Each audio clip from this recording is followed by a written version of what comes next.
care so much. All they do is they spend all their channel points redeeming. Show worm. Show me the worm. worm. Show worm. Show me the worm. If I had a nickel for every time I heard that on stream. Yeah, but it takes on a different connotation. Hello! Hello! And welcome everybody to episode 130 of the Destiny Digest Show. Tonight we are in the Marathon Directory on Twitch. Thank you all so much for coming and hanging out with us and chilling. He has a worm. He also has a bingus. We were just talking about how Tiddly is bereft of worm and bingus. I have no worm. Yes. Yes. True. Also, happy International Women's Day. Happy International Women's Day. I don't know where my bingus is, but my worm's right up there on the shelf. You can't misplace your bingus. What are you doing? I think I took it to Europe with me and never looked back. I hear that happens. Frequent occurrence. Yeah. That's the red light special. A lot of people lose their bingus in Europe. Yeah. A lot of people lose it and lose their bingus in Europe. But hey, at least they have free healthcare. My name's Danfinity. My name's Danfinity, and I'll be your host for this episode of Destiny Digest. And with us, we have Tiddly. Hello. And Epic Dan. Hello. It's a classic Tiddly and the Dans episode. All right. Tiddly and the Dans. Let's go. Before we get in too deep here, let's talk about housekeeping, shall we? You can join us live every Sunday night around 3:30 p.m. Pacific time and 6:30 p.m. Eastern time on twitch.tv/Destiny Digest. You can ask questions live in the chat and help us shape the conversation as we're having that conversation. It's kind of neat that way. Episodes go live the next day on YouTube, Apple Podcasts, Spotify, and Pocket Casts. And you can help others find the show by rating and reviewing the show on your podcast platform of choice. You can review us on Spotify. You can leave us a written review and a starred review on Apple iTunes. Actually, that would be great if you were to do that. On our YouTube videos, you could leave something other than maybe the word skill issue in the comments. Yeah, that would be all those things would be great. So, without any further ado, how are you guys doing? How is your week in games? Epic Dan, let's start with you, buddy. It was good. I've spent a fair amount of time running and getting a lot of running in. It's pretty much been my entire week. What are your guys' favorite runners so far? Thief and Triage. Thief and Triage? Okay. Yeah. Thief is fun with the little grapple. The pickpocket ability from a thief is really cool because you can pickpocket the highest value item. Mm-hmm. I've seen some people online have pickpocketed some prestige level backpacks. Okay. Because someone had looted it and they were trying to extract, but the drone went in and just snatched it off of them. So you can have some pretty fun things happen where you might have thought you were about to leave with some really good loot, but the drone just said, no, never mind. Nope. And then Triage is just really insane for a support class. It's so good. I've enjoyed those two so much. Yeah, I've been running Triage mostly. I actually am curious about running Thief though. I was watching a streamer play, and there's just like the utility seems like really, really interesting. Yes. I think otherwise, I'm also really interested in running Recon a bit because Recon also really, really strong util, especially in like PvP encounters. And then also, marking on finishers, like the ping ability, like the Recon's also really strong. So I think, but I have friends who run Recon, so I'm kind of like, I don't need to. I can run Triage. Yeah. It's all good. Fill another role. Yeah. But it is nice. It is nice that there are kind of like sympathetic compatibilities between the different types of shells. I think that's pretty cool. Although also it's just been chatting with people about running kind of like 3-stacked in one particular shell and some of the benefits that you get for doing that. For instance, for Triage, when you take a consumable, and somebody else has your bot, like you can stack like cardio kick or like other helpful other helpful consumables. So that's kind of cool. And then of course, like, you know, Assassin running multiple smokes and the utility of staying invisible. And like, I mean, I do think that when you're running that way, it's kind of it's like choosing the shells with the intention of what, you know, this is what we're going to go and do. We're going to go in and be invisible and assassinate and kill a lot of people, or, you know, so it depends on what you're going to do. You know, I don't know that I've been playing that seriously. I'm just playing Triage because it's fun and I like it. And I have a friend who plays Recon. So I've been playing Recon, and when I'm not playing Recon, I play Destroyer. And I've been having Destroy the tank one. Destroyer's Big the tank guy. one. Yes. Yeah. And that's the one with the shield. How are you liking that? That one's fun. It also has like this crazy movement ability where you're like able to charge forward, but it like gives you max heat. Yeah. Thruster. Cool. So it gives you max heat when you do that. It's really cool. I played that most of today. On launch day I played mostly Recon, just because I enjoy the abilities of Recon. Yeah, for sure. Yeah, quite Recon's strong. But yeah, is that all we've played this week? Has anybody played anything else other than I've played them all just to play them, but like I spent more time in Triage and Thief because they were new. I had already played a bunch of Recon. I'm still trying to call them Blackbird, but Recon and Vandal and Assassin and Destroy. I played a bunch of them back in the April update, and then I played them in the Server Slam with a little bit of Triage. I didn't play a lot of Triage then. And they were cool. I'm personally glad that I don't see nothing but Invis. I was really worried that everyone was just going to run 3 stacks of Invis. Yeah, I'm not seeing a ton of that. And I'm not seeing a ton of them. But yeah, it is really strong. But I do like that it isn't the best class that everyone's running just because let me just run Assassin and not run anything else. Because it is very surprising that you're not seeing a lot of Invis. So when you see Invis, it sometimes, at least for me, has caught me off guard. Because I haven't seen a lot of Invis. So then when I see Invis, I'm like, oh, there's an Invis guy. And then you got to like take the second to realize it is an Invis guy. Then you got to remember how to engage with the Invis guy. And it's been fun. I have only probably, I think, used Invis the third most outside of Triage and Thief, but that's only because I have for some reason the game has given me all of the cores that makes the assassin class like really good. Oh, nice. You go invisible when you're crouching, you go invisible when you're like basically doing anything, you're gonna go invisible, or you're gonna get additional invisibility, or you have faster movement speed and all. I was like, okay, I get it, game. I will mess around with invisibility because you're giving me everything. You're meant to play this shell and only this shell. Yeah. We're only going to give you I don't have for the anything shell. for Triage and Thief. I'm like, none of the good stuff. Give me some of the good stuff. Just keep giving me Assassin. But I don't want to use Assassin because I'm really enjoying the other two.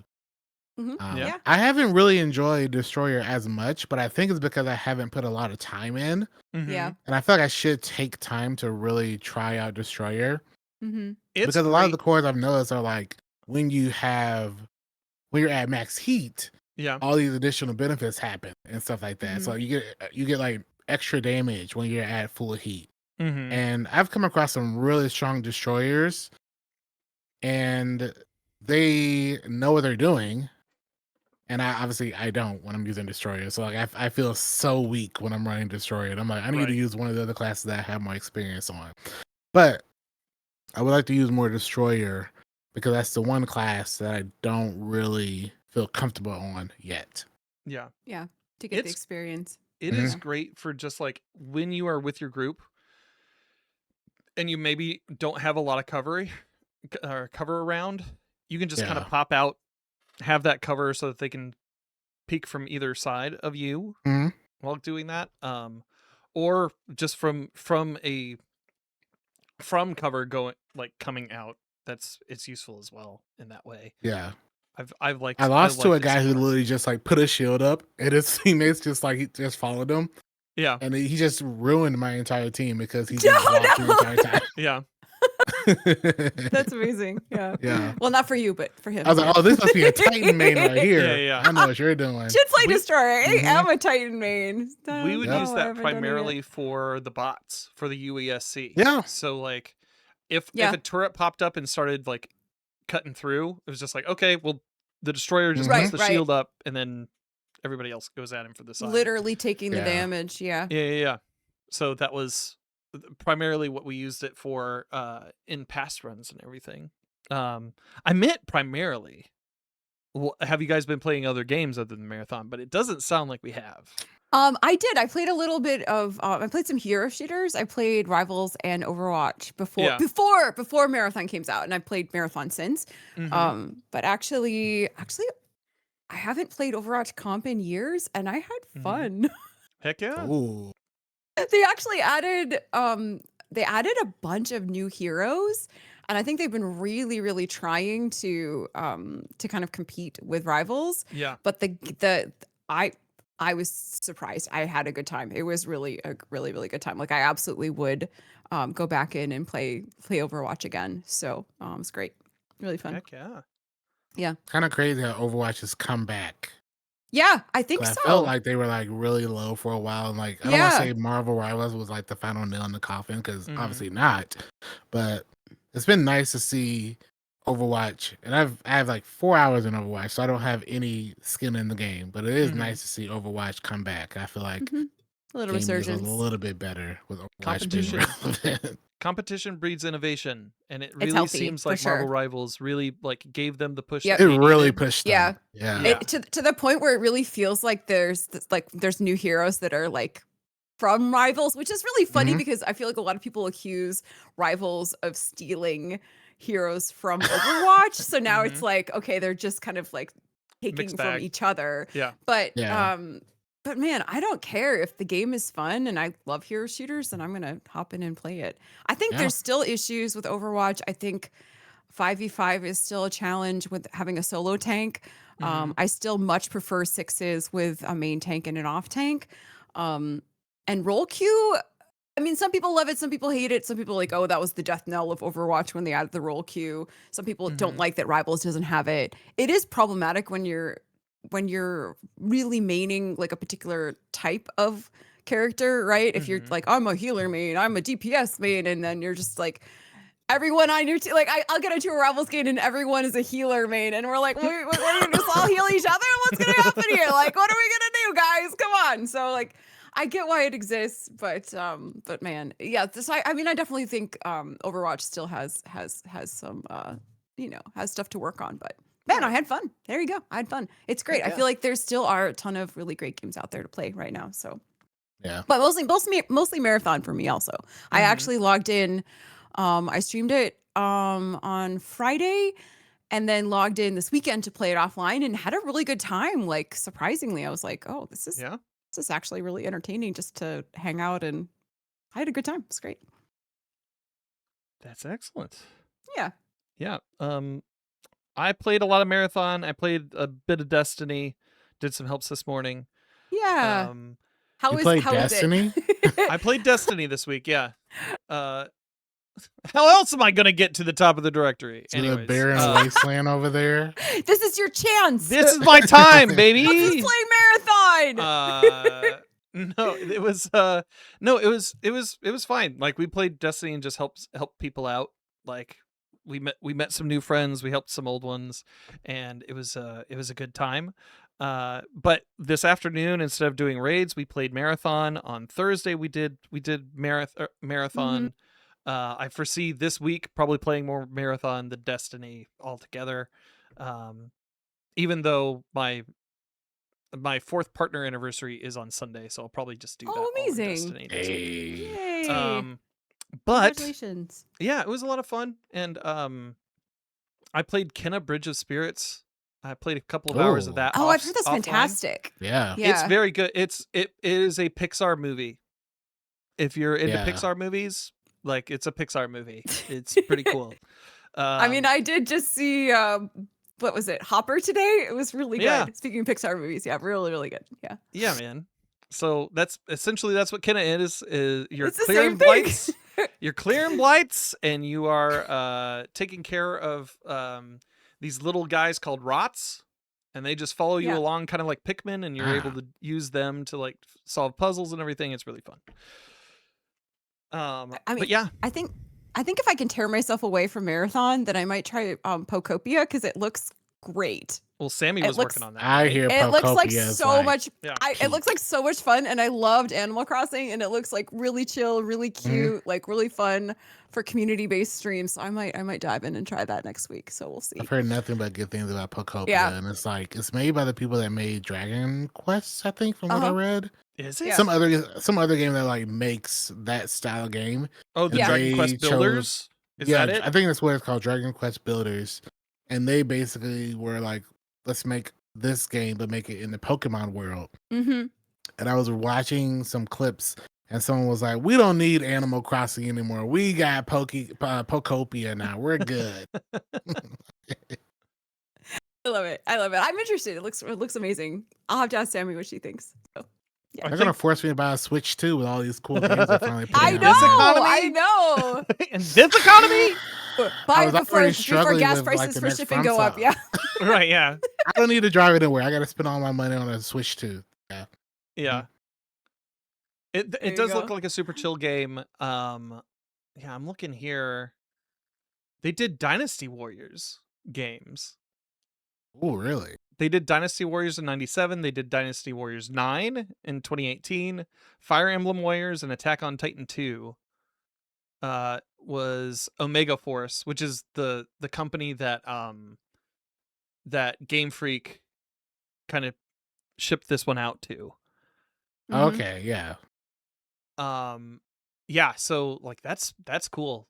Yeah, I had heard comparisons all throughout the week listening to my other shows to Dragon Quest Builders, to Animal Crossing and everything. And it just seems like a really cool idea. I like the idea of the zones, of like attracting different kinds of characters to your zones. Yeah. It just seems like it's really well built, and the idea that you're a Ditto in human form trying to attract all these Is that what characters. you are? You're like, I like You're it a for the Ditto. deep lore. You're a Ditto? Yeah. That's who the person is? Oh, Yeah, my if you look at the goodness. face, it's a Ditto face. Dan's the only one playing Pokopia for the lore. It raises serious questions about what exactly can happen Now, with Dittos. see, now my world, like, I have so many questions. So many I- questions. yeah. So many. I'm intrigued, Dan. Tell me more. I'm I so don't think I intrigued. can tell you more without slapping NC-17 on this. Oh, my Anyway, goodness. Well, a Ditto and a human loved each other very much. they loved each other very much. Yeah, so yeah, that game seems cool. And somebody in chat earlier when I was talking about Canada, they were like, they announced a part 2. That's primarily why I'm playing this one, just to get like more of a feel of how that how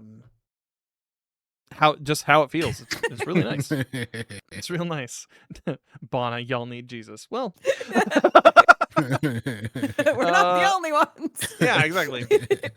But going back through to our marathon conversation, looking at just the Steam chart numbers, Ugh. Let's not talk Steam numbers. I'm just going to talk about that because they're the only ones that we can really like talk about. On the first day, we had 88,337 players. As of right now, the amount of players that are in the game right now are 74,870, which seems like pretty good retention. Like That at is least very good on a retention. weekend. Pretty good retention, yeah. Yeah. Yeah. And I can only extrapolate from that like PlayStation numbers and Xbox numbers and everything are also going to be fairly healthy in that regard because not everybody plays on PC. Right. As somebody who plays on PlayStation, I didn't feel like I was at too much of a disadvantage with other players when I was in mixed lobbies. I just had to tune some sliders and get to a place where my looking speed wasn't immediately like over here when I touched a stick, and Yeah. wasn't like molasses when moving, and Yeah, yeah. it seemed pretty. Yeah, pretty getting the legit. sense right is important for sure. Yeah. Yeah. How are your experiences on PC? What are you guys feeling from your experiences playing it, at least from settings, from the mechanics? I mean, personally, I feel like the base sense is pretty high, so I Mhm. turned that down Yeah. quite a bit. Um, you know, the movement feels good, like all that stuff. I definitely kind of wish that there was a way to save your settings from the slam because I I got it and I'm like, this is not set up the way I like it. Right. But yeah, once that was sorted, then I feel like everything the settings are good. Like the fact the remapping is good. Like everything is really good. Yeah. Yeah, I did Yeah. a lot of when I first booted up, I don't know if it was just me, but it felt different Mm-hmm. than the server slam. Hmm. Like immediately I was like, this looks and feels complete. Which obviously it's a full game. Yes. But like Yes. it's weird because like 72 hours before then I was playing the server slam. So I didn't expect it to be such a drastic difference as far as like quality. Like on the same map, it felt Mhm. just more complete of like, okay, this feels and looks not drastically different, but you could just personally I could just tell it felt different. Like the version of the game on the server sim we were playing was not really old, but fairly old, and the version that was at launch was like maybe a more updated version. That was like my first. I was like, oh, this feels Mhm. and looks a little bit different and a little bit more For complete, sure. It felt more polished.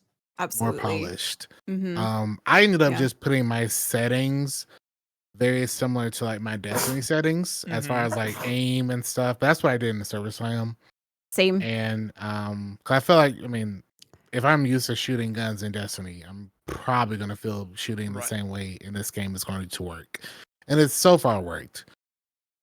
I haven't noticed in like the last couple of days, I haven't really noticed any issues as far as like server quality. I know they've already talked in Mhm. length. We talked last week about like the network security, the server like tick rate being really, really strong, and all Mhm. these rollback servers. So all this terminology they have for like making servers work really well. And it is a night and day experience personally from playing Destiny versus playing this. And there wasn't a single time where I felt like a bullet that I shot that when I aimed at on my screen didn't go where it needed to go. Right. And there wasn't a single time that I got in a gunfight that I felt like I got cheated out of a gunfight. I was just outskilled. I just hit more shot or I missed more shots than Mhm. they hit. None of the things that I generally feel playing PvP and Destiny for the last couple of years, I have personally felt in Marathon. And Mhm. just everything just feels really, really snappy. That's the only word I could use. And at times, personally, it felt like I wasn't even playing an online game. Mhm. Because normally you play online game, you have to deal with like latency and all these things. And if there is a big latency, it's being hid very well. And even if I am not doing the best as like getting kills and stuff, I don't feel it being a detriment to my enjoyment because that's not like holding me back. Where sometimes in a Destiny session in PvP, either server latency, um, shooting a bullet with my guns, and seeing it like should have lined up and hit the target, and then not counting all those kind of things I've gotten accustomed to in Destiny. It's been very jarring Mhm. in Marathon because if I every time I feel like I'm aiming correctly, it's actually hitting correctly. And some people have complained about some of the gunplay feeling a bit too easy. Mhm. Personally, I don't agree. Maybe not entirely. I'm not a high skill player, but I don't feel the same way I feel about gunfights in Destiny. I don't know how to really explain it, but it just Yeah. feels really, really strong as a PC player. But I don't even really think I've come across. I mean, maybe I guess I've come across console players, but there hasn't been anything that's like, oh, that's a console player. There's nothing like Yeah. really obvious about this. It's just players. One thing that I noticed going straight from Destiny to Marathon, like you were saying, like the shots in Marathon are like 1-to-1. Like if you were Yeah. aiming at a thing, if you were shooting at a thing, it is going there, and that like has felt crispy and good. Destiny shooting, it, like, I don't know how to describe this other than like it feels more round. Like Mhm. it's almost like there's just like a little bit of buffer there that it may get there eventually, but it feels like maybe it wiggles a little bit, Yeah. and that's not necessarily what I've experienced with It has to be the Marathon. rollback netcode that they implemented. Mm, Because when they announced that, I was like, I don't know what this is, so let me go do some research. And from what I know, it's something that's normally used in fighting games, where if a person jumps if Dan jumps, mm-hmm, they trigger the action, but Tilly doesn't see it yet, then the game will catch up both of y'all, so y'all see it hit at the same time. mm-hmm, And a lot of things like that happens in Marathon where it doesn't happen in Destiny. So like, you don't have that, I just call it rounding. mm-hmm. Whereas in Marathon, if somebody it doesn't have the best connection, then the game will multiple times a millisecond catch one player up so they are on the same Yeah, plane. so they're on the same plane of an action triggering. And I was like, this is too much for me. But I wanted to understand as much as I could before the game launched to really Mhm. understand it. And I think if you play a lot of fighting games, you understand this in more detail, because every Sure. video I watched, every example they used was fighting game. So I Yeah, had to like take that and use it, like implement it into like shooting games. Mm-hmm. And like all their examples were like Street Fighter and Mortal Kombat and all these games that are fighting games that this is just a staple. And apparently shooting games don't have this netcode rollback server implementation system that Marathon's adding. mm-hmm. And from what I've seen from players, everyone has said the same thing that we've said, is that it just feels good and it doesn't Yeah. feel like you're getting cheated. Yeah. Yeah. VV Arcane in chat is saying, I play a lot with Australian homies. Being from the US, I do experience latency in the beginning, but the servers stabilize within the first few minutes. Even Yeah, on okay. the mouse raw input, I feel like I'm aiming at thoraxes with my long shot, and it's giving me headshots. Never entirely sure if it's just hit registration or Ooh. magnetism, and but it's probably both. Yeah, I mean, Bungie does love a little bit of aim assist They love generally. their Yeah. magnetism. They do. So, and that wouldn't surprise me if that was happening. Yeah. Yeah. Yeah. I playing around with it. I'm not really like using a lot of weapons that are long range. I'm using stuff that's way closer, or like closer to mid. Has anybody messed around with the shotgun? What do you mean? Have I messed around with this? Have you messed around with the shotgun? That thing needs to be nerfed, the Wastelander. Man. I've heard it's overtuned. That Boy. I haven't. shotgun is Yeah. nuts. It's- The first time I got like almost visibly upset Yeah. was when I fought an assassin Uh-huh. and I had him dead to rights. Yeah. I shot him. I engaged first. I Yeah. shot him. He ran away and went invisible. But I saw him, so I caught up to him.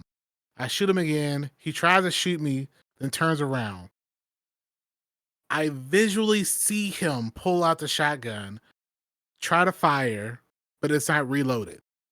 Mm. He reloads it, It does that. and then as he's Texarkana about to flip. get knocked, he booms me, and I get one tap. You Yeah. got what? You can one tap people with It's a shotty? Crazy, Tiddly. It's And crazy. I was Like like, headshot "You're or like kidding body me." shot? What are you Body. talking about? Body. One shot body? Body. Okay, context. Now, granted, Shield I was very close. situation? I was very Were you- close. Okay, you were close, but what was your like health shield situation? I had a green shield, so it wasn't like a big shield. But still, your shields and health were full and he one tapped you? Yes. It's nuts. I Tiddly. was so tilted for a good 5 seconds because I was so like, hard. "You don't deserve that kill." Give me back that kill. I did all No. this work in this gunfight just for you to pull out this Wastelander And shotgun. you reloaded too right in front of you. Yeah, And and he it has the reloaded Tex it. Mechanica reload Mhm. animation where Oh my it does the God. flip, and it is So it it's is cool. not even a quick one. Yeah. It's real cool. Yeah. I was And I using meleeed him it. because I thought I had time. Nope, Yeah. not with that shotgun. I was using it like crazy today. I think It's I, so good. Wow. yeah.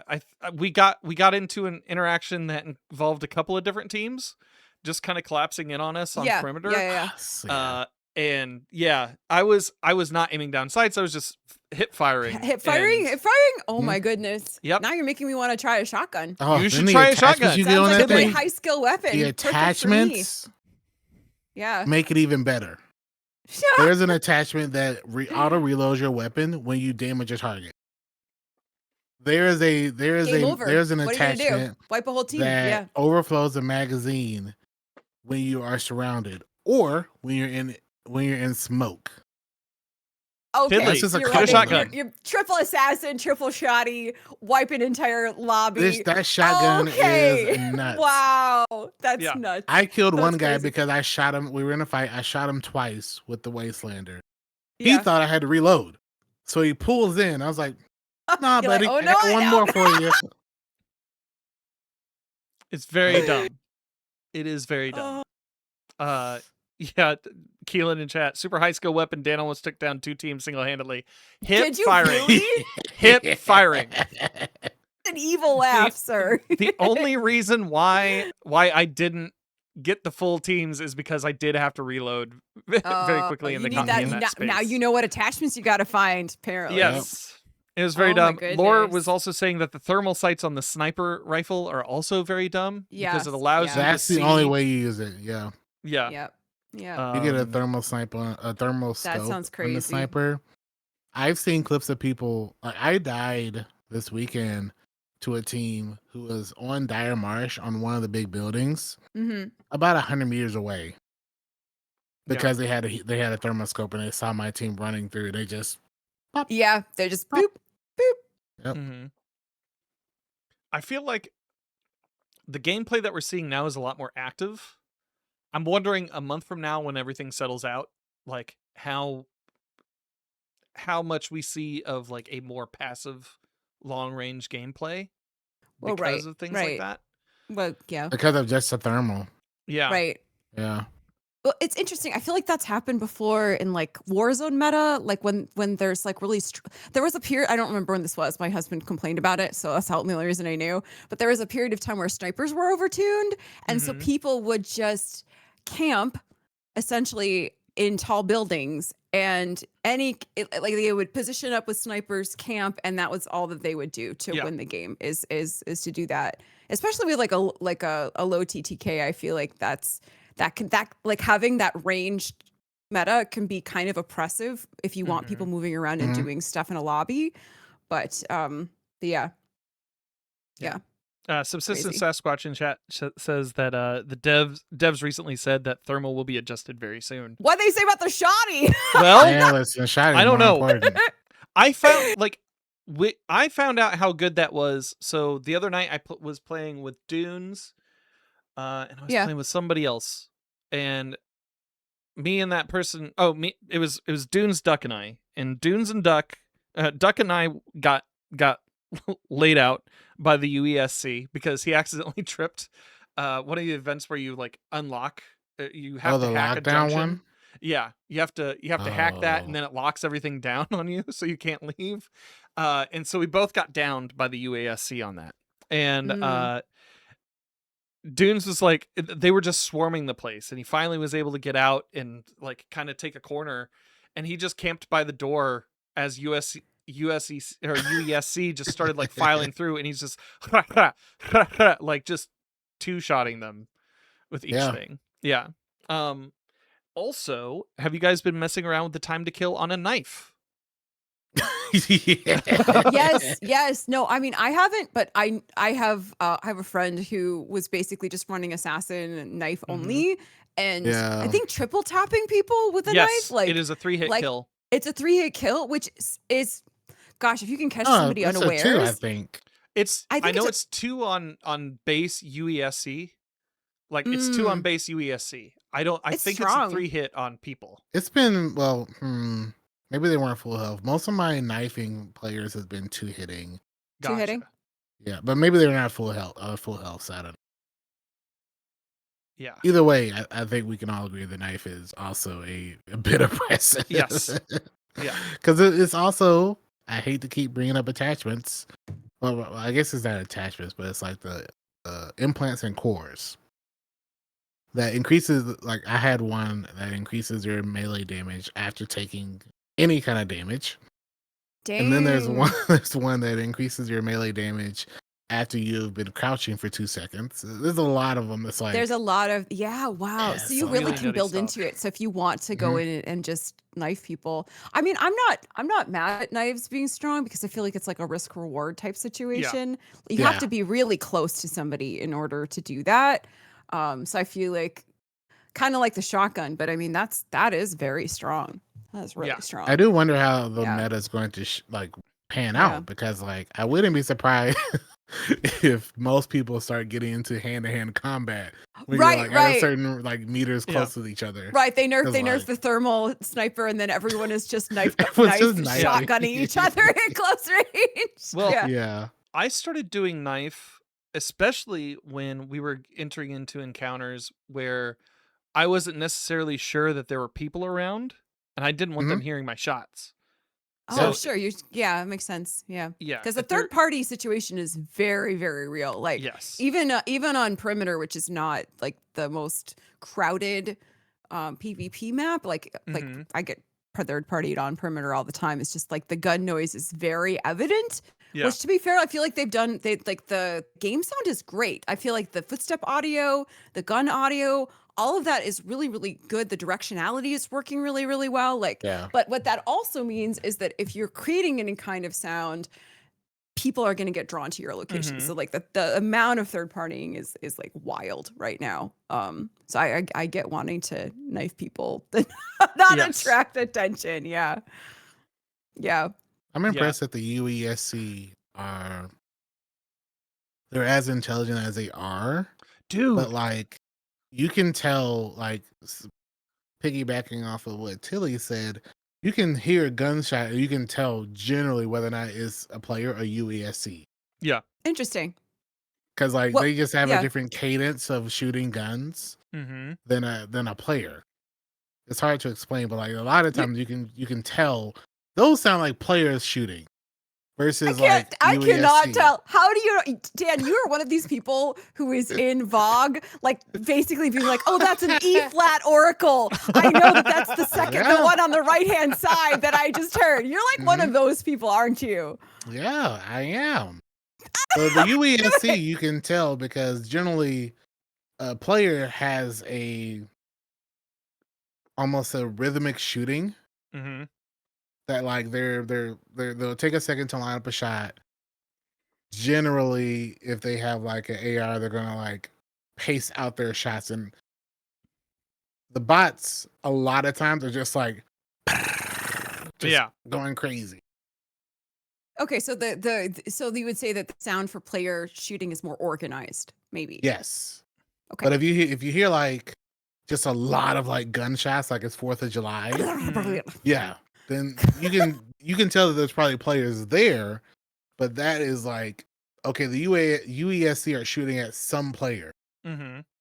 versus like if you hear boom, boom, boom, boom, boom, boom, boom, boom, boom, and then there's like Yeah. a lot of pacing. Mm-hmm. At least from what I've done so far, I can tell that sounds like maybe there's some players shooting. Yeah, some versus- pro strats from Epic Dam versus tonight. a Yeah, lot. it's, Matt. and it makes sense, like because you don't get a lot of ammo unless you go in with a lot of No. ammo in order to do that. So you do want to pace out those shots. You do maybe want to only 2 burst something every once in a while rather than going full mag because it's not Destiny. And like you Yeah. said, you might want to just run around with a knife. Yeah. Right. It's sad. Yeah. Barry is hit by the realization that he shoots like a bot. Well, That was I'm so sorry. funny. sorry, Barry. I'm sorry. Maybe Barry is just making strategic choices. Yeah, you know, just very strategic masking choices to their, empty He's the clip. masking, surprising. You know, he's laying Exactly. the groundwork for his It's just trap. this like hyper intelligent. people to think he's a bot. strategy. He wants choice. people to Yeah. think he's a bot. So he just I'm anytime he pretending walks to up, be bot. anytime he walks up to a player, he just unloads the clip directly the into very main them. rook, because that's the part of the cosplay. Maybe you Yeah, gotta that's just run around like, Yeah. pretending. Oh my goodness. Love it. But yeah, yeah. I've really enjoyed. I've enjoyed the weapons that I've received. I still don't have any loot lust, or well, I have loot lust, but I don't have You don't have gear fear. yeah, I don't have gear fear. Oh, interesting. Like What- I don't mind if I run into something with a blue that is better and it gets taken off of me, because I know that the chances of me getting something like that again are fairly even. Like, Okay, interesting. Yeah, because you're getting stuff from people.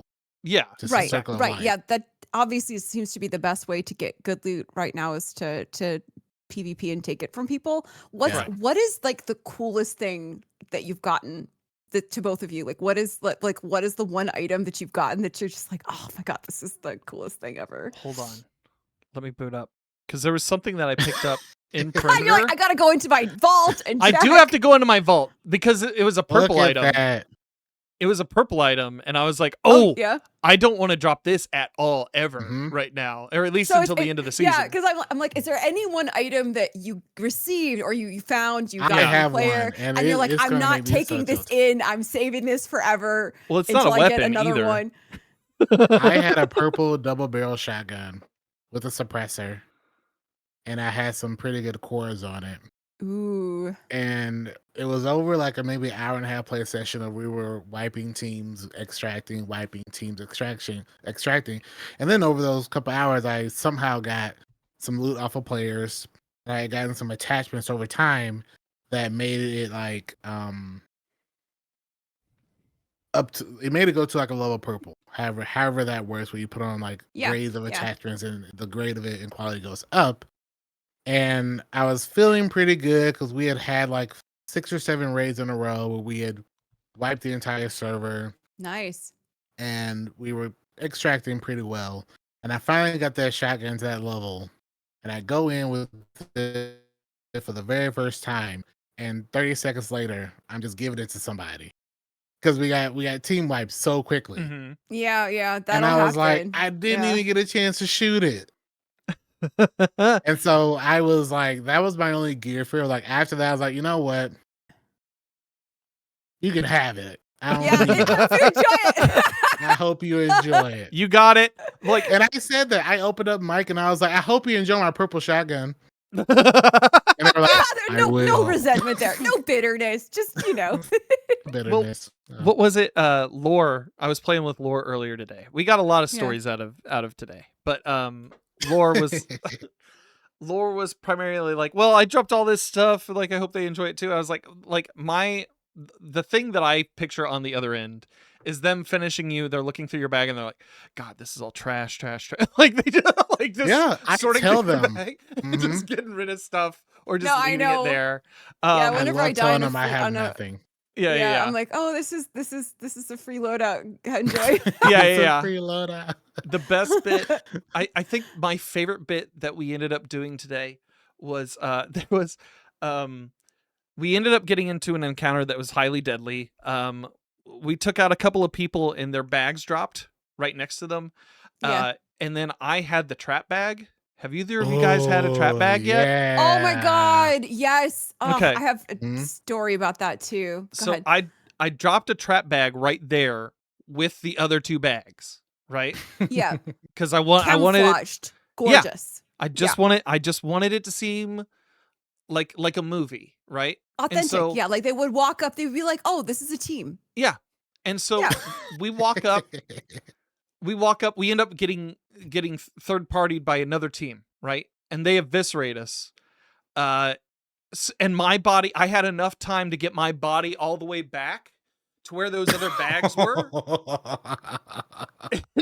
I was just like, just finish me, like, grab the bag after like my body was going, because it's like, I want to see what happens, grab the bag, and nothing.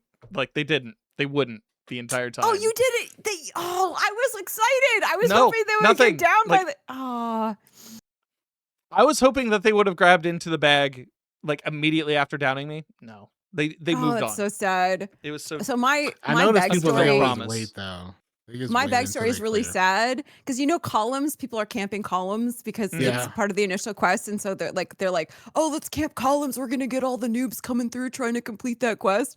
And so we were going through and doing columns for one of the people in the team. I don't remember who it was for. Right.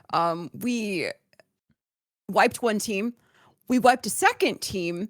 So we were just shooting everybody. It was great, like really good teamwork, whatever. I got down by the second team, and so my friend was reviving me, and then my other teammate goes and loots the body right next to us. Oh no. And Bang. It was a trap bag. And then we were all dead, all three of us, because I was not up. Yeah.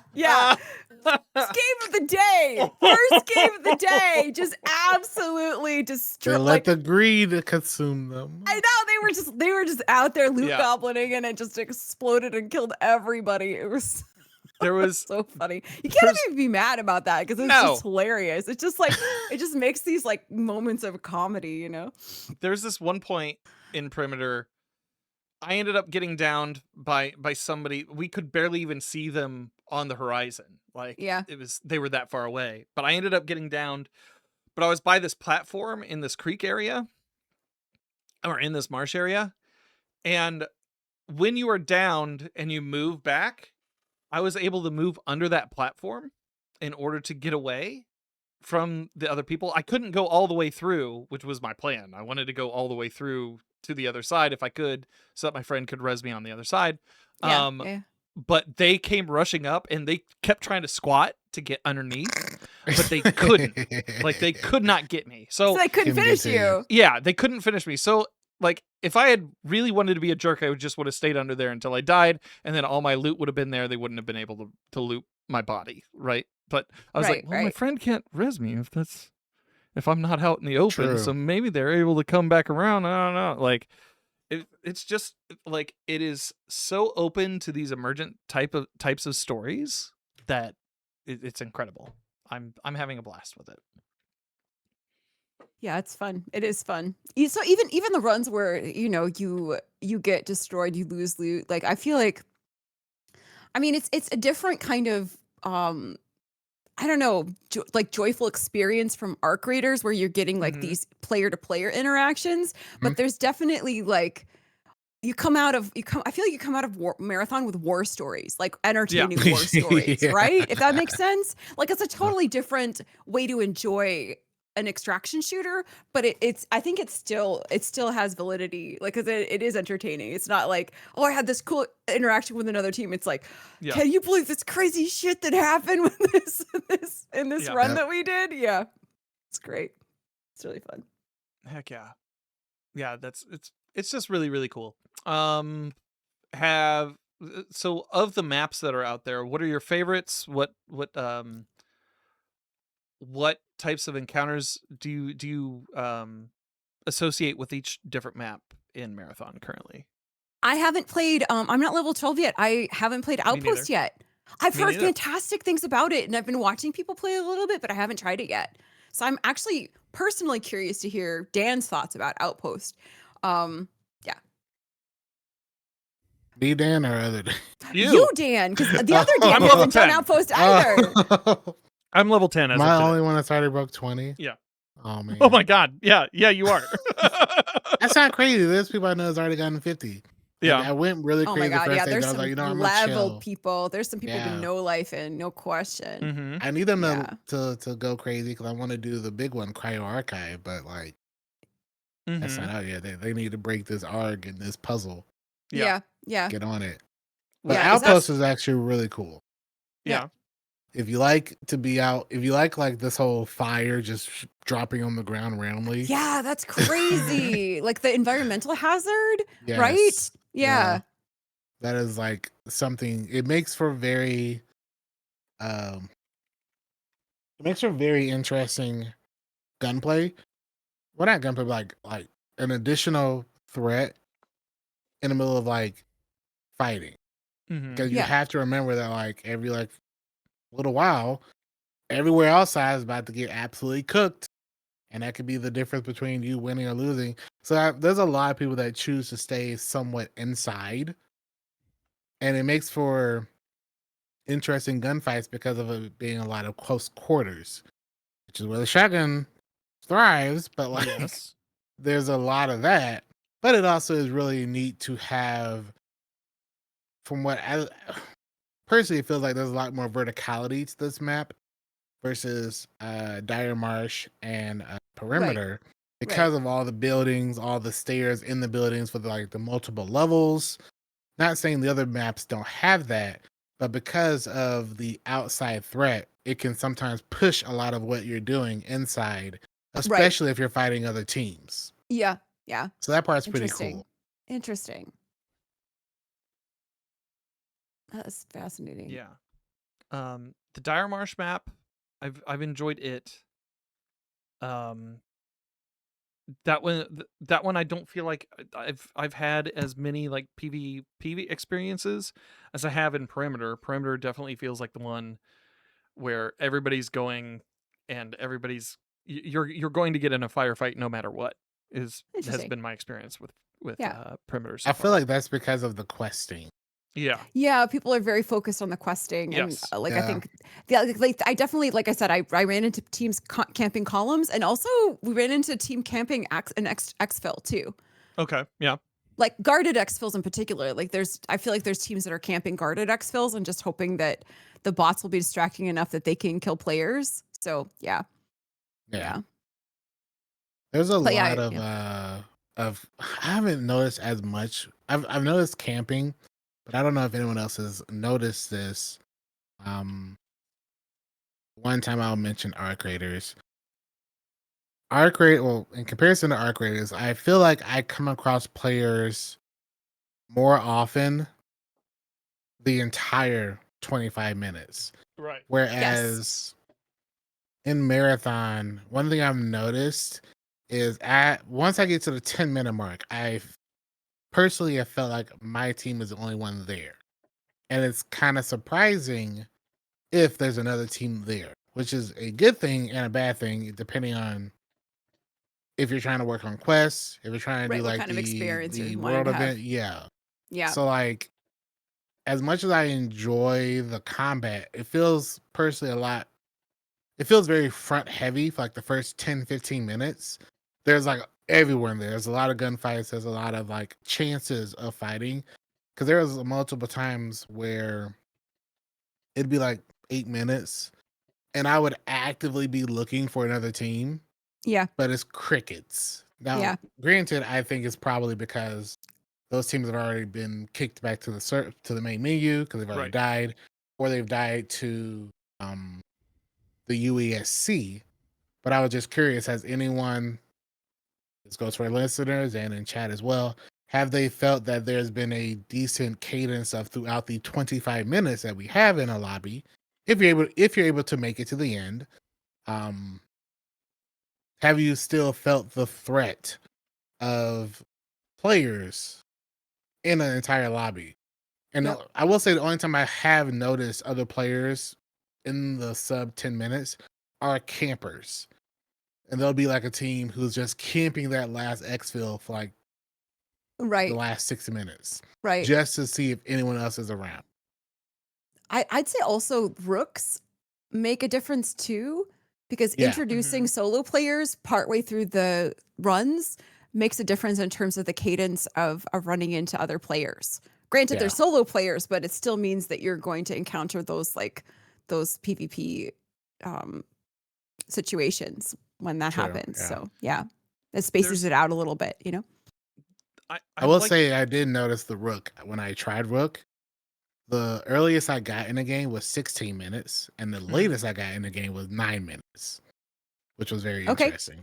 Interesting. So that it's not a specific time. It's like over, Within you know, It okay, was probably like within 10 a or 12 range. games, and it was like Yeah. anywhere between like Yeah. 16 minutes was the earliest, and 9 minutes was the latest. 9, the latest. Interesting. 9 is pretty low. Pretty low. Pretty low, yeah. And in that one, I exfilled with like a minute, and I had not seen another player. It felt like everyone had already left. It's so interesting. Yeah. Arcane says, in my lobbies, people seem to have caught on that the loot improves throughout the raid. Had a 6 minute left 3 squad fight on Dire. We won and got gooped up, and found out that you get an extra minute to exfil if you activate an exfil after the timer. Oh, Yep, interesting. that's a dangerous know. thing, though, Yeah, because you're tempting fate at that point. well, not only that, but like you know how when you get in the circle, when you exfil, there's like that 10-second timer that says matter or whatever. Yeah. When the timer goes to 0, the initial one, they remove all the exfils and they give you a new exfil, which is the final exfil, and that one starts that 1 minute timer. So if anyone isn't in that circle, and the timer hits 0, then they insta die. Where obviously anyone in the circle gets pulled out, which is very interesting. I almost died because we were like on perimeter. We were like at North Relay. Mm-hmm. Yeah. And it removed our exfil and sent us all the way down to South Relay. So we're just booking it. Oh my Right. gosh. Just wow. running, So you got a waiting minute because to our do stamina, and then booking it, and then waiting What? for our stamina, then booking it. that? That's crazy. Yeah. And then one of our players didn't even make it because they mismanaged their stamina. Now, granted, this was day one, but Mhm. like I didn't know they were going to do that. I just assumed that they were going to give us an additional minute. And I was like, okay, I was like, let's just see what happens. No, we haven't seen anyone in 8 minutes. Let's just see. Yeah. We've already done all this work. We've gotten all this goop. We've done all the objectives here. We might as well just like see what happens. So be careful. Yeah. Yeah. Just be careful. Be ready to sprint. Yeah. Be ready to use your cardio kick Mhm. and have your knives out. Yeah. Yep. Has anybody been paying close attention to the ARG? No, I know people were Not as talking much about it as I in should. chat, but Yeah. yeah. Yeah. My friend Laura, when I was playing with them earlier today, they took us to a couple of the terminals. So Mhm. you heard the Durandal message in the terminal on perimeter. Ben Starr is Durandal, for those who didn't Yep. know. Really, really cool. But it is leading to a those are part of an ARG. And Laura says, as an update for the podcast on the ARG, there are OG marathon terminals on the map, and they are active. 3 are the start terminals, and 3 are the end terminals that give us a message from Durandal. The terminals correspond with cameras on the cryoarchive.systems website, which I am looking at right now. And it's just a bank of cameras that from the cargo area that I'm seeing. And it says the terminals correspond to that. And they're unlocking those cameras. The teams are currently hard focusing on specific terminal overflow start to North Relay end, and doing so is getting progress like we haven't had yesterday. So they're slowly figuring I out the can't ARG. wait. Just slowly figure it out. Yeah. So Yeah. when you say like original like you're saying like the original marathon The game classic terminals, 90s ones, classic yeah. 90s. Okay. Yeah. Interesting. That's where all the lore is, because it's kind of. I had played the trilogy right before Marathon, Mm-hmm. and pretty much all the lore is explained through these terminals that you find throughout the entire games, Mm-hmm. explaining all of Tau City, explaining how we got there, what Durandal is doing. So it's been really cool. I haven't kept up with the arc, but it's been really cool to see the marathon terminals added into this game in the way that they are, Mm-hmm. which makes me really hopeful. Because I remember, I think last week, I talked about it. where I talked about like the UESC robots and how I really wanted all the enemies I fought in Marathon Classic. There's a lot of enemies you fight.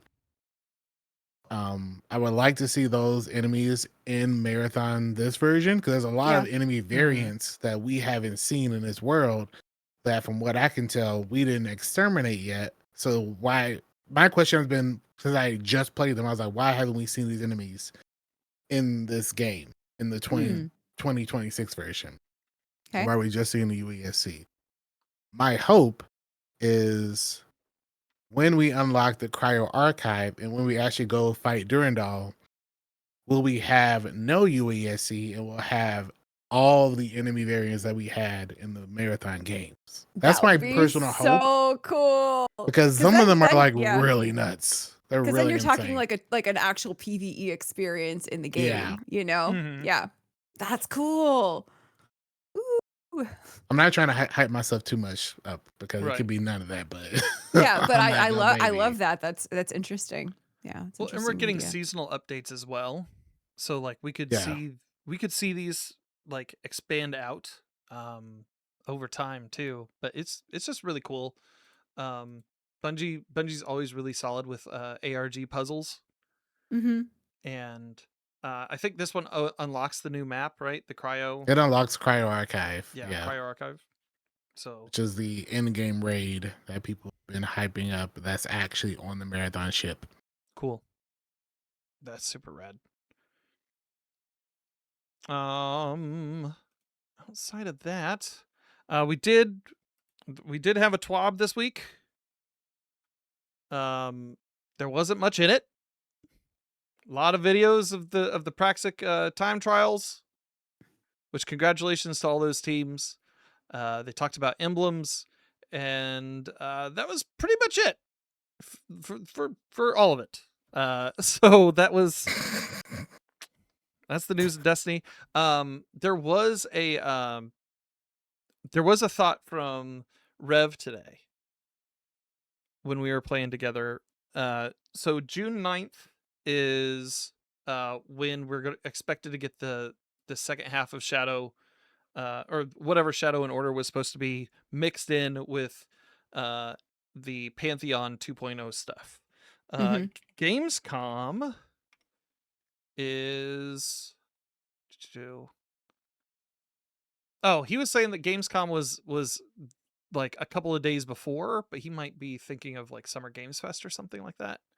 Yeah, Summer Games Fest is like the beginning of June. Yeah. So it could be that we see like an announcement then from Bungie about Can Destiny. they wait that long? I think they're probably going to. Like it makes sense timeline wise of like, hey, like maybe a month before the Pantheon stuff comes out, so in May, they're like, okay, here's everything that we're planning for Pantheon 2.0. Here's everything that you're going to be getting on June 9th. And then but keep your eyes posted for Summer Games Fest. We'll have an announcement around then concerning the future of Destiny 2, right? I can see them saying something along those lines because we've had that happen before. Yeah. At least when at least around when Forsaken came out. They were really tight-lipped until they announced it. I think at Gamescom that year, if I'm not mistaken. So I don't know. That was an interesting theory. I thought I'd posit to you guys, see like what your thoughts would be on that. I think it makes a lot of sense. I just really don't feel like we're going to hear a lot. It's gonna be a while. It's going to be a while. We're going to hear. Yeah. I just want them to tell us that we're gonna have a game past June. That's all. I just think them to tell us the state of. Yeah, we need an update. I just want them to tell us whether or not Shadow and Order is the end or not. That's it. Right. I think that's what most people want to know. You know, I was talking to my husband about it today, and he's like, I just really don't have a reason to pick up the game. Like, I was supposed to do a low man last week. And you're a master. Yeah. And my teammates are just like, we don't want to. but it's interesting. Like, I felt the same way. And I love Destiny, so it's just weird Right. to be in this place where I just am really not interested in picking it up at all. Like I don't know what I'm gonna like. I don't know what I would go in there for. I mean, yeah, like the Master Trio, that was fun that we did. Like we could do more low mans, I could do speed runs, that kind of thing, PvP. But like, there's just so much other stuff out there that's good that like for hopping into marathon, it feels like the grind feels good. It feels good to have a new game, to feel like I'm doing quests, that I'm making progress, I'm unlocking things. I feel like I've kind of done everything I need to do in Destiny, and the final shape was kind of an amazing capstone on the story. And like, at this point, it feels a little bit like, you know, I don't know. It's like, why, like, and I say that, the Star Wars DLC was great. Like, I really, really, really enjoyed that. But at this point, I'm like, I'm not really feeling like motivated to log in right now. Right. I don't know. Yeah. What about you, Dan? I'm right there with Tiddly. I think like as someone who's never not played Destiny, it's very odd for me to I've gone through lapses where I've taken breaks. Yeah. But I've always had a date where I'm like, I'm ready, like I'm coming back for that. I'm coming back for this, or like I'm ready to get back into it. Yep. And I have like I've taken my 6 weeks, my sabbatical, whatever, but I'm ready to hop I'm back taking my on. break. I'm gonna know life this other game. Yeah. But unfortunately, like I don't feel that personally right now that there's anything for me to do in Destiny that would get me back on. I've done all the raids. I've done every raid low man. I've done some of them solo. I've done all the challenges. Yep. And there's really nothing that I need to do as far as like, I think it's a good time for people to like do catch up stuff, for example. Like if you're missing like triumphs or stuff like that. Triumphs or something you really care about. But as someone who was always covering everything and doing everything as it came out, there's no reason for me to log in unless I know there's something coming down the line. And that's just kind of where I'm at right now. Obviously, Shadow and Order is like, okay, once you tell me what Shadow and Order or whatever you call it is, I'll be there for it. Sure. But even then, I need you to tell me whether or not I need to still invest my time and effort in this game long term. Because like, why would I go farm for any weapons if I don't have a raid to prep for? If I don't have a dungeon if I don't have content to go for.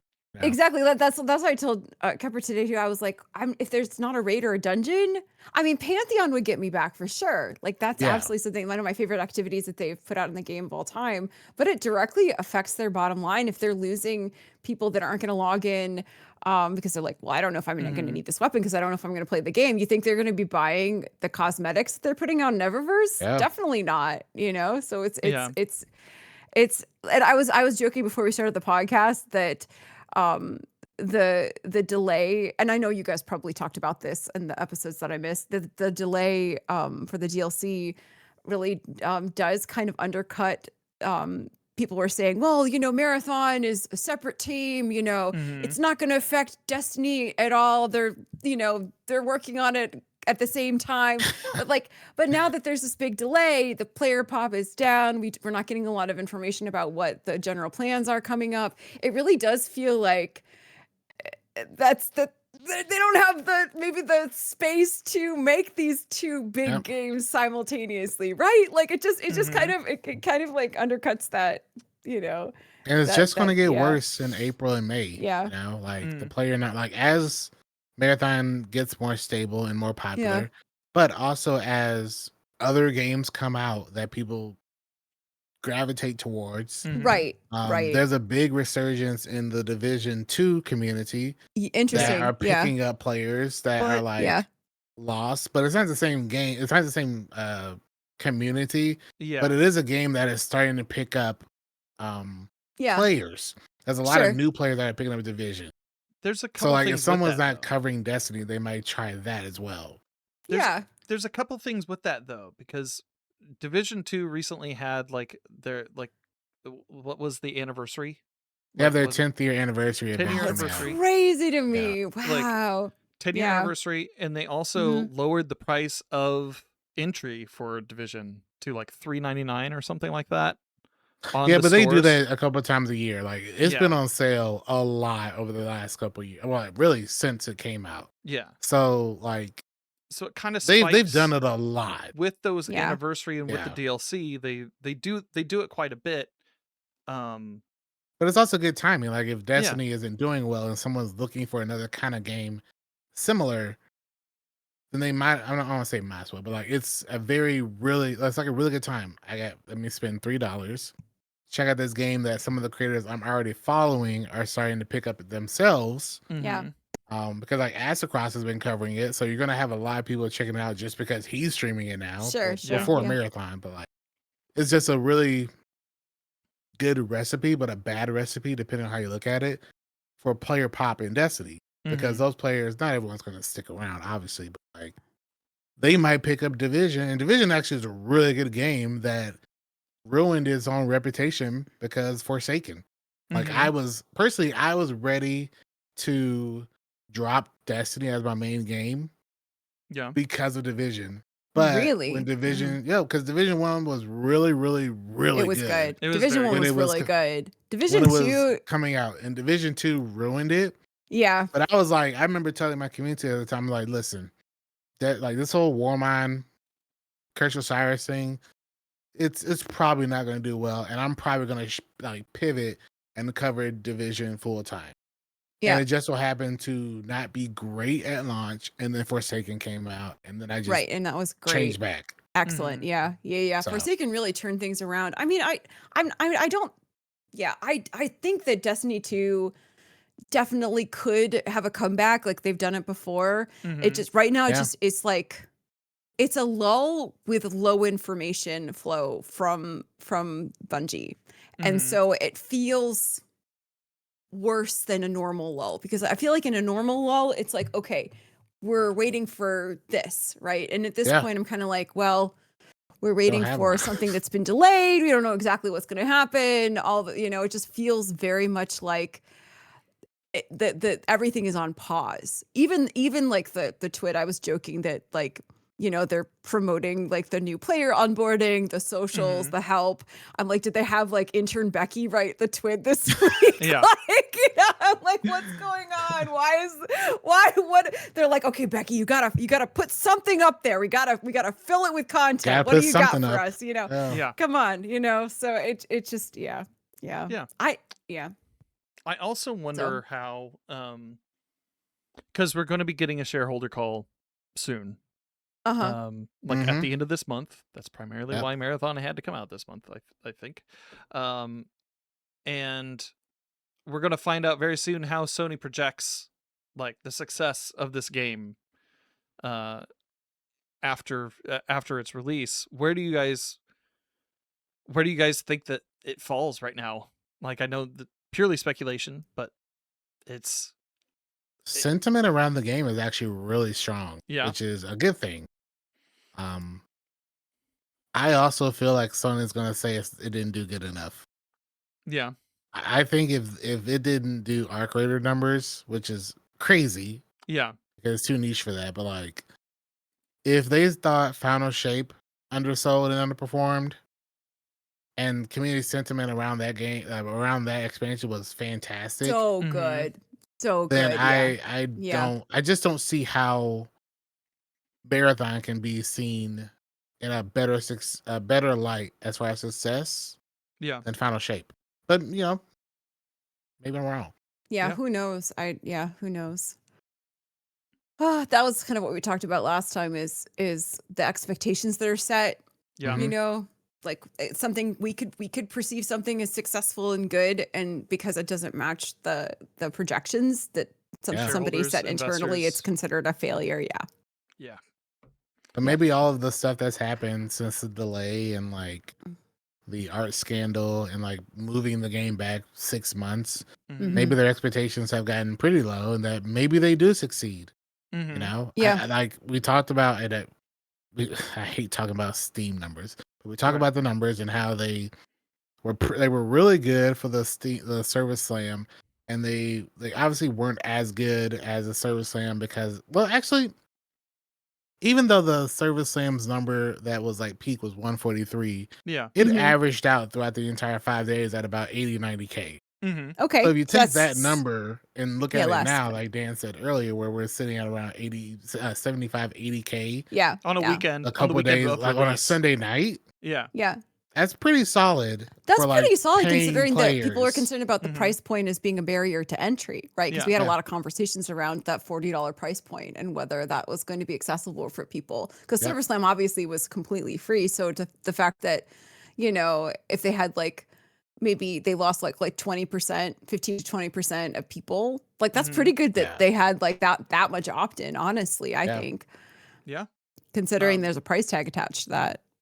And all of the current- positive reviews, like Yeah. I was before I got on, I literally was watching Shroud and he was talking about how for like without saying the words, he was basically saying he was maining Marathon for the foreseeable future until something else pulls him.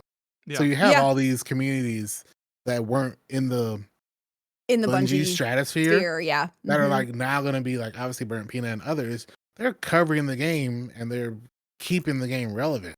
Mhm. So Sure. that's got to be something that the shareholders, maybe not, but like they're probably not going to talk about Shroud playing this game, but like maybe. Yeah, I don't like it's just going to be interesting to see what those expectations are, because right now it's like the number 4 like most wish list game on Steam. Yeah. Like that's Yeah. Yeah. I would say based on sort of the dire projections, like this Yeah. year kind of coming into the release, I would say overall it was a really successful launch. I think it was a really successful launch. I think the server slam was great publicity. I think that the numbers on Twitch are really good. I think the Steam numbers are good. Is it as big as Arc Raiders? No, but is it Yeah. a more niche, more like challenging PvP difficult game? Yeah, absolutely. Mhm. I think it's I don't know that it's going to pull kind of like as big numbers as Arc because of that, yeah. I think it was a good launch. Some people are One- saying it's been the apex to Fortnite. And I kind of have thought of that as well. Like Arc Raiders is Fortnite. Yeah. So Yeah. obviously Yeah. nothing was going to be Fortnite in the BR's stratosphere, but like this is more similar to like Apex, which a lot of people have been comparing it to, where it's like Interesting. it's niche. It has a very strong community, but it's obviously Yeah. not going to pull the numbers as Fortnite. Right. Sure. And I think that's what Marathon's going to really lean into, and I think it'll be okay. Yeah. Fun time Lore- to talk about it. Lore also brought up an update here that I saw communicated elsewhere on social media, is that Anti-Real, who was Oh yeah, that entire scandal was around, they were added to the credits as like a consultant, as an art consultant. yeah. And several people who were on the team previous to the layoffs with Bungie, they were added in as well as a credit for That's good. Marathon. So that's good. that's a very solid thing. That's something that we should commend them for doing, because a lot of studios unfortunately do not do that when people leave for any reason. Outside of that, do we have any final thoughts before we move into audience questions? I will say they had no Bungie glaze. They had such a treacherous hill to climb. with Yep. Marathon. Yeah. And I gotta give them credit because we've talked a lot on this podcast for the past 10, 12 months now about Marathon. And it's Will been it, doom and won't gloom. we, and it's been doom Yeah. and gloom a lot. Mhm, Yeah. especially in, like, 100% agree. Yeah. I gotta give them credit. Like Yeah. I am. The game's good, and they somehow got out of Right. the direness of like August, September, October, Yeah. and they've come out of it, battle hardened, Yeah. like a extract in It Marathon. would be so interesting to talk to a dev about that I would whole love experience. to. Yeah, just That would be so interesting because they really, yeah, absolutely. I totally Well, let's agree. reach out. If Okay. It's if been you're a dev, absolutely impressive. if you're a dev and you want to talk about your game, we Yeah, got a absolutely. place. Could be a case study in Yeah. game release, right? Because I think that it was talk about an underdog story. I mean, it's Mhm. obviously like a big game, supported by like a lot of money, but still But like people just wanted to see it fail. Like people they were wanted, absolutely. gunning for it they to fail. wanted And to see it fail. yeah, Something so that- interesting. Something that speaks to me is that, like, so I listen to a lot of gaming podcasts, I listen to a lot of Yeah. gaming shows, and like I stay pretty clued into what's going on in the industry. And so Yeah. a lot of places were kind of hemming and hawing about like, oh well, Marathon's coming out, but like, do we really expect it to do all that well? Mm-hmm. And then seeing the reactions on Twitter and Bluesky and everywhere else this week from people who might have been detractors being like, you know what, this is actually really It's fun. slowly coming around. Yeah. Yeah. Mhm. Yeah, It's- yeah. Yeah. Where are the haters now? Yeah, exactly. It's Well, so they're still in interesting. chats. they're still in They're chats. still They're still on there. YouTube comments. They're But still there's around. more and more people that's like, shut up, I'm playing Marathon. So Get out there of you here. go. If you want to engage with the YouTube channel and be a hater, thank you for the engagement. We Yeah, appreciate exactly. that. Engagement is engagement. It's Thank you for engagement. the comment. Thank you so much. All right. So getting into the questions. We have VVV Arcane asking, how are we feeling on player population? Perimeter and Outpost has shown to be 4 teams, including yours. Dire's 6 teams total. More people? Less? How are you guys feeling about those populations on those maps? I feel weird about it because at first, I think in the service end we talked a little bit about it, and I felt like I wasn't getting in PvP fights enough. Yeah. Mm-hmm. But I think, and the numbers kind of backed it up, where like they said there was like 20 million kills in the service slam, but like I think someone did the numbers and it was like 60% of deaths were from UESC bots and not actual players. Mm-hmm. So the reason you weren't fighting a lot of players is because they were dying early to bots. Mm-hmm. Okay. And even Bungie came out and they kind of was like, get good. And they were like, stop dying to bots and maybe you'll get into more PvP. This is your own fault. Yeah, they're like, stop dying to the bots. You'll get in there longer. But I actually have felt that, and maybe it's because of the questing that everyone's doing, so everyone's kind of getting pulled into They're getting similar geared up more. areas. Yeah. But I haven't felt like I haven't gotten into gunfights enough. Like there's been a couple of fights, and Dan talked about it earlier, where I felt like I was fighting the entire lobby over the course of 10 minutes. Where like you fight a team, then you get third party, then you get fourth party, then you're like, okay, please stop coming. I need to like heal. Another team showing up every 5 seconds. And I felt that more in the actual game versus the service slam. And maybe it's just because like I'm not fighting robots randomly, but like I think the player pop has settled into a pretty decent spot as far as like players. And I don't think we could do with a map with more teams than we have. But I don't want it to feel like a battle royale.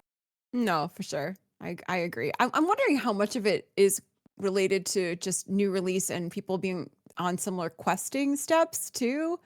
Like once that all settles out, like I'm curious to see if like you're feeling like you're running into people as much. Because there's definitely some of that is that you run into people because you're like trying to complete the same objective. So I think that as time goes by, that's going to be like less evident. But I think there's definitely a little bit of that in terms of like maybe aggravating like those encounters. I agree, Dan. I feel like for now Service Slam felt a little more empty, and I think it definitely feels a little more populated and like there's more PvP happening now, which is super fun actually. I would love to see them come out with something along the same lines for this opening weekend that they did for Server Slam, because the free beta weekends. Yeah, because the player pool as it stands right now, because we did see that 148,000 like playing during the free weekend, like that was the cap, but you then saw like a dip into the numbers that we're seeing right now for the rest of the weekend. So I would think that you could kind of compare those, well, not apples to apples, but like you could kind of compare those data points to be like, okay, like here's what this player base did on this weekend, and here's how they improved or how they fell over that week when the game wasn't even released. My one question to that, which would be interesting how they do it. If they had free weekends, would it be okay for those free players to be in the same lobbies as us that Yeah. are already kitted, already geared up?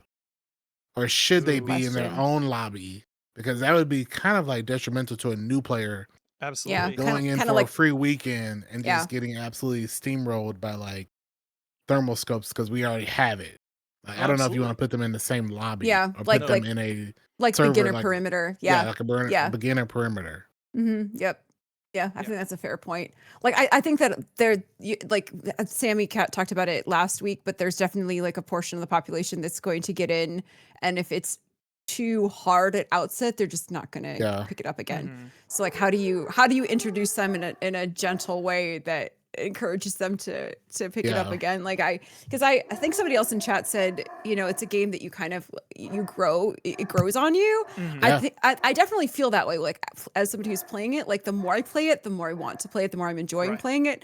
But if you're having people who are hopping in, they're like, oh, this is just too hard. It's not for me. Like, how do you, Yeah. how do you, for a free weekend, how do you have people not have that knee-jerk reaction? Because that's the opposite of what you want. You want to make people want to play it, right? Yeah. Yeah. They could well- probably do a thing where like the free people have like a specific shell, maybe with like Mhm. some Something, static gear to keep you like not yeah. broken strong, but like But like, so you can kind of keep up. Yeah. Yeah. Yeah. I wasn't Maybe you so give much them- pitching a second free weekend. I was kind of like, the numbers are around the same from weekend to weekend. Yeah. Sorry Mhm. about the woofing. So this I thought you were saying like it was like over time, like we'd have like a free weekend for players to check out Marathon. Oh, I'm sure they'll do that sometime in the future, but I'm thinking like this weekend compared to last weekend, where they had numbers that are similar to one another, going by the same data points that they released last week, just comparing the apples to the I think they were very SummerSlam 2 comparable. opening weekend. Yeah.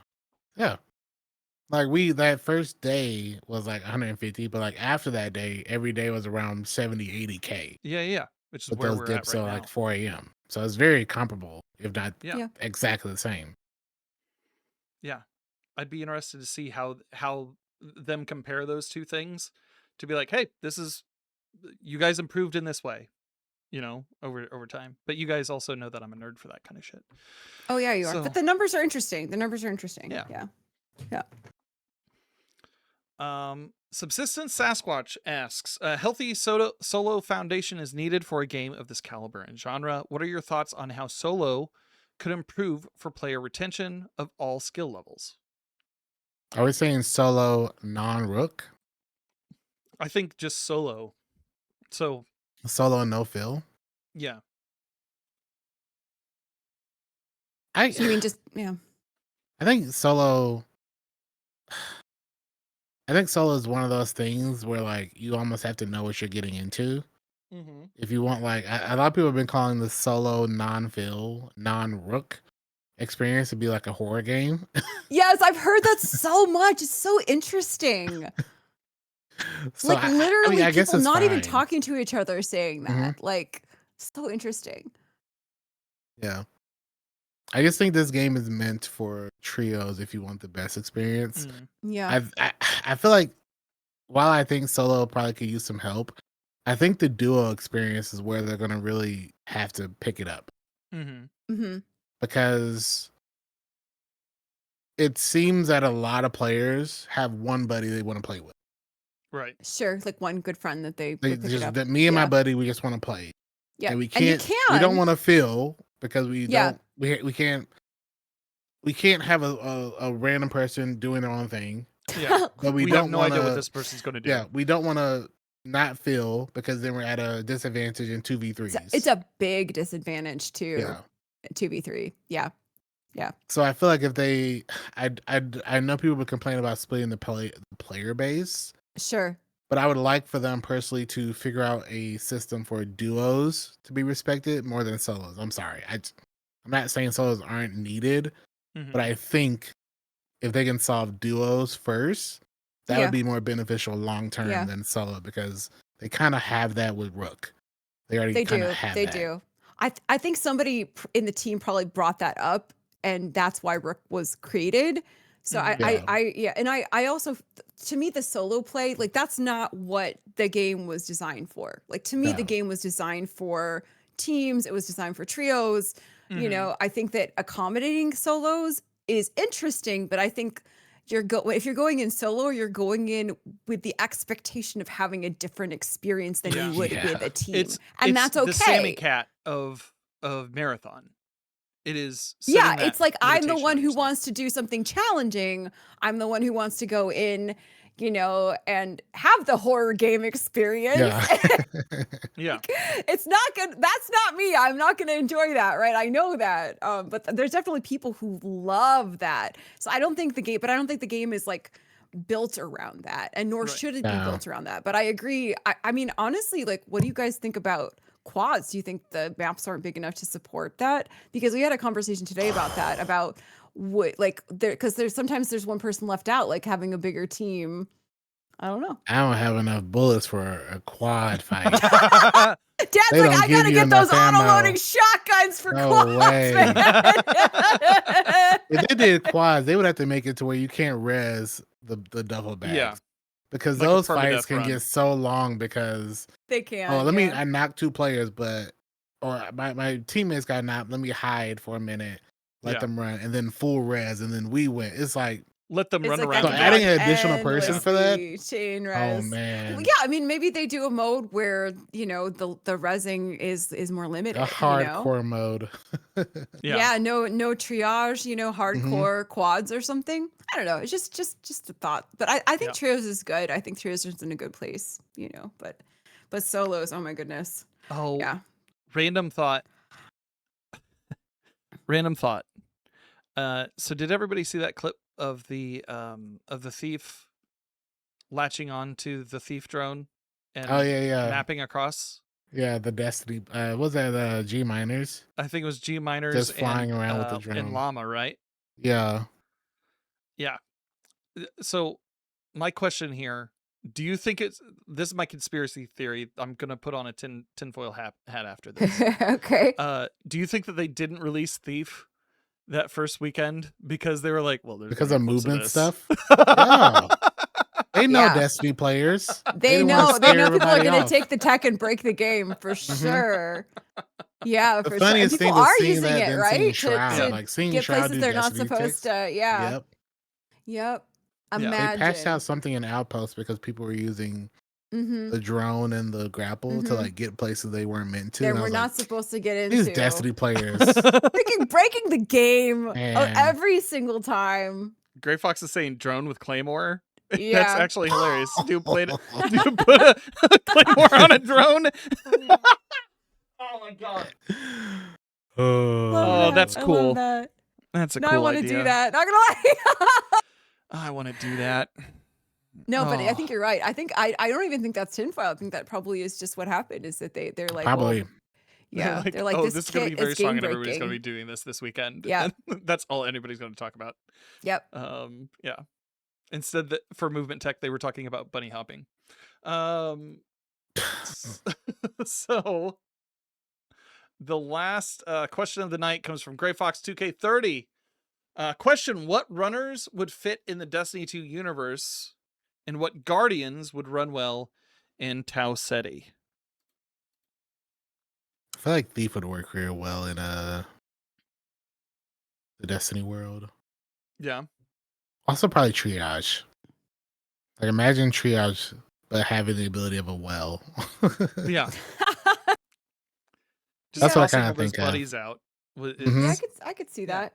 Yeah. It is a little like, I mean, I get that it's like, you know, we're imagining and playing pretend, but like it is a little bit of an apples to oranges situation, because obviously we're talking about like a game in Destiny where you design your own guardian and it feels very customizable and personal, and versus having like a Marathon where you have shells. It's more of like you pick a hero, you pick a character. It's more like, you know, here's a very, very specific framework, especially with Destiny and the classes losing sort of their distinct aspects Mhm. too. Identity. Right. As the game progressed, like you saw, hunters being able to heal. Like, what is this? That's not their role. Mhm. Right.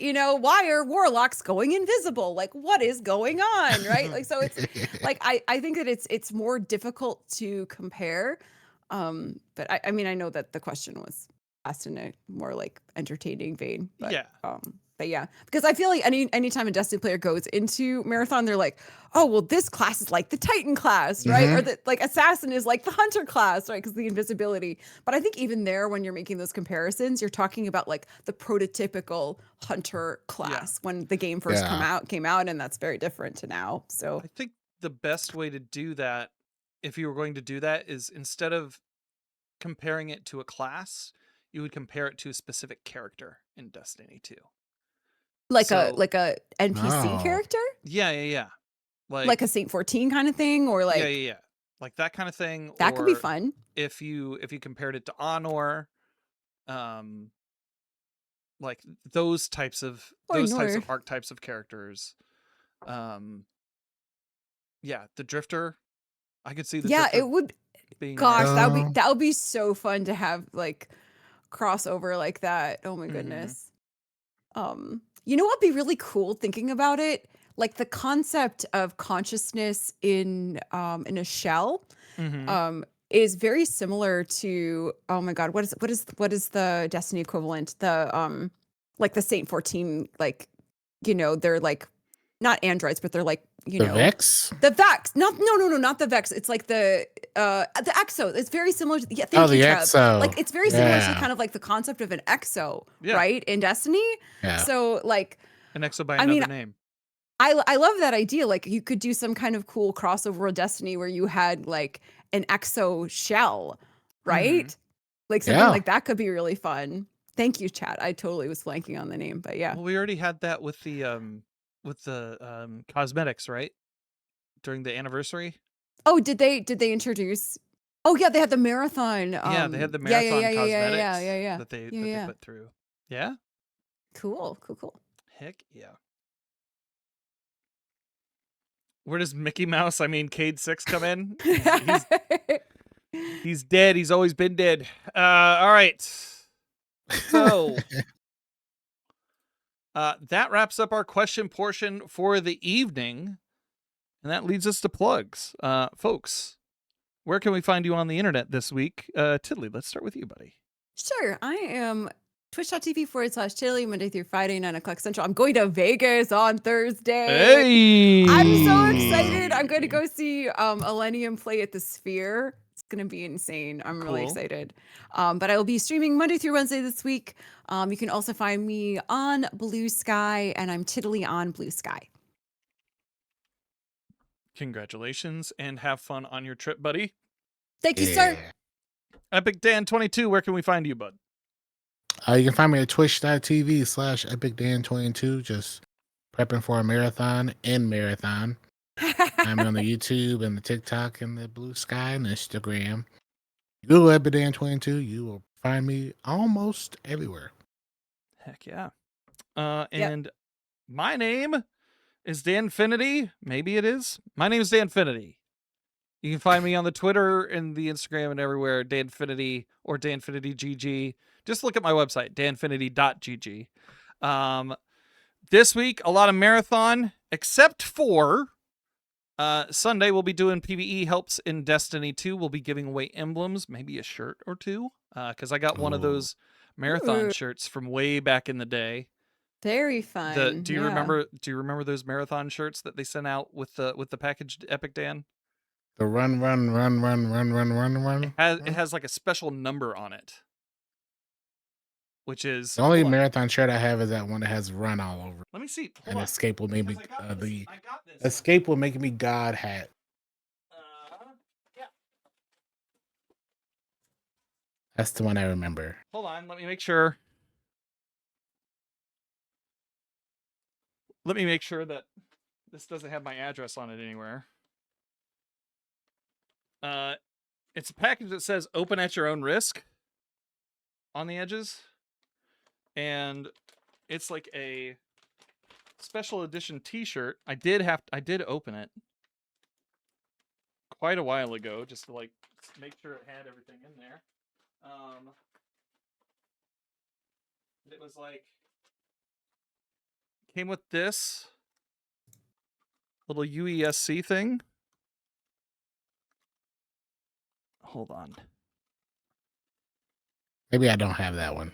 Yeah, it has a little UESC patch that came with it, and then UESC patch. Yes, and then this shirt. Nope, I do not have that Don't shirt. have that? All right. My husband already yoinked that shirt from me. Oh yeah. It's now his. Yeah, it's now his shirt. Yeah. Yeah. Like, but it's got like a special edition like 0777 on it. I don't know how. I forget how I got this. But yeah, very very cool. I'm gonna be giving that away. Nice. I don't need it. There's too much stuff in my house. And so we're gonna be giving that away. It's my 4th year anniversary as a partner on Twitch. So come through on Sunday, 9 to 5, and then we'll be doing the podcast later on that evening. And if you guys would run some marathon or something after the show next week, we could do that if you guys are into it. But other than that, that's all the news fit to print. So I'm going to thank everybody for coming through and listening to this episode of Destiny Digest number 130. Wow. Where we talked about a lot of marathon stuff. Yeah, a lot of Destiny. A lot of Destiny. A lot of Destiny. Definitely a lot going on in Destiny right now. So yeah, thank you all for listening to tonight's episode, and I hope you find what you're grinding for.